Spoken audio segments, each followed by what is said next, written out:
In today's episode, we're diving into all the details, secrets, and hidden Easter eggs you might have missed in Coco.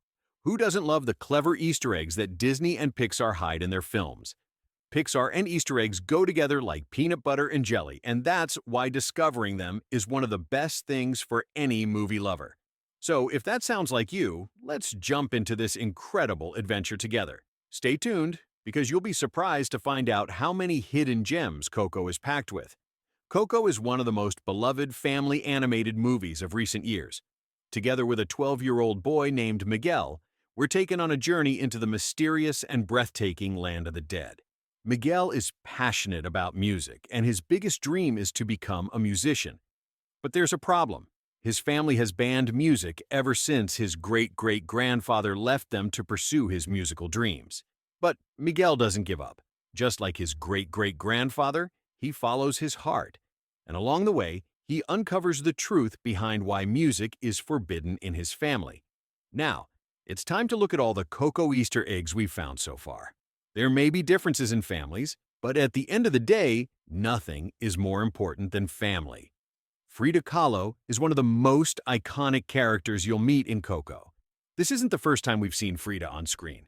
A whole biographical movie was made about her, starring Salma Hayek.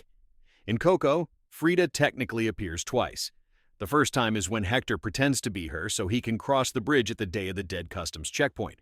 The second time, we see the real animated Frida, who becomes part of the story and helps run Ernesto de la Cruz's Big Sunrise Spectacular rehearsal. What's cool is that even in her art studio in the Land of the Dead, the animators sneaked in the Luxo ball, one of Pixar's most famous Easter eggs. It's easy to miss, but it's right there among her props and artwork. We all know Apple products are iconic, and Pixar loves including them in their movies. Steve Jobs played a huge role in Pixar's early years, which is why Apple references appear so often. And Coco is no exception. Did you notice the Apple devices in the movie? If you did, tell us in the comments. We spotted classic Macintosh computers, the old CPU and monitor combo units, being used by the workers in the Land of the Dead's Department of Family Reunions. It's also funny how Miguel's great-grandmother calls Apple products the devil box and even destroys one by smashing it until it starts smoking. If you're an Apple fan, you might want to close your eyes during that scene. Just kidding. It's no secret that Pixar loves adding references to their other films. At the beginning of Coco's production, Toy Story 4 was planned for a 2018 release, which is why we see piñatas of Woody and Buzz Lightyear when Miguel visits the plaza to shine shoes. But they are not alone. There are also piñatas of Mike Wazowski, and even a turquoise one that looks like Sully from Monsters, Inc. During the Battle of the Bands contest in the Land of the Dead, there's even a participant who looks a lot like Skrillex wearing the exact same t-shirt as Sid Phillips from the first Toy Story. And of course, the classic Pizza Planet truck, first seen in the original Toy Story, appears briefly when Miguel opens his window. It flies by so fast that most people miss it, but veteran Pixar fans probably caught it instantly.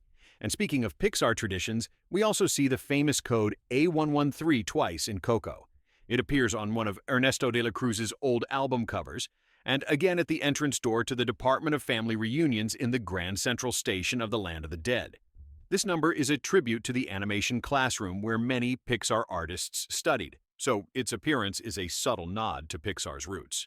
Later in the movie, when Miguel and Hector are heading to the Battle of the Bands competition, you can also spot a poster for The Incredibles. That was likely a little Easter egg teasing Pixar's next big release, Incredibles 2. Now here's an Easter egg that many people outside Mexican culture miss. Coco is filled with Latino traditions and cultural references. One of the most amazing ones is the appearance of El Santo. El Santo was a legendary Mexican wrestler who became famous far beyond the ring, even starring in several films. But here's the interesting part. You would never see El Santo in public without his mask. It was a huge part of his identity.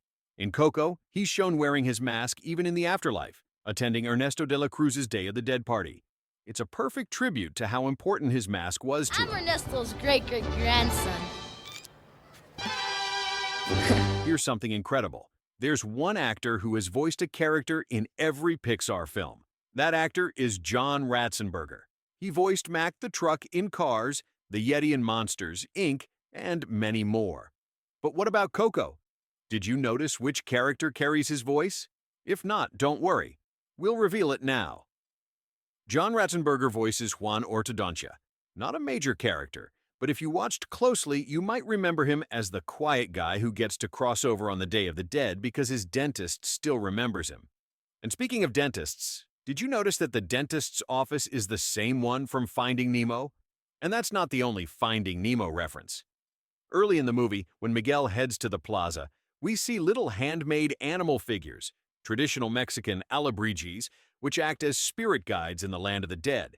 These figurines are tiny, but if you look closely, some of them look exactly like characters from Finding Nemo. The clownfish is probably the one you noticed first. Even though Coco has a complete and satisfying ending, fans believe a sequel might someday happen. People want to know what happens after Miguel returns to the land of the living with Hector's memory restored and his great-great-grandmother Mama Imelda finally at peace. It would be exciting to see what comes next. But right now, there has been no official confirmation from Disney or Pixar about Coco 2. Neither co-director Adrian Molina nor Lee Unkrich has announced any sequel in development. Many fans think a sequel could still happen, and that the pandemic may have delayed production. Pixar is also very selective about which films get sequels. They look at box office success, critical praise, and whether the story deserves another chapter. And honestly, Coco checks all those boxes. So maybe one day we'll return with Miguel to the land of the dead. Have you already watched Coco? Do you think Coco 2 is on the way? We'd love to hear your thoughts, so share them with us in the comments below. And we'll see you in the next episode.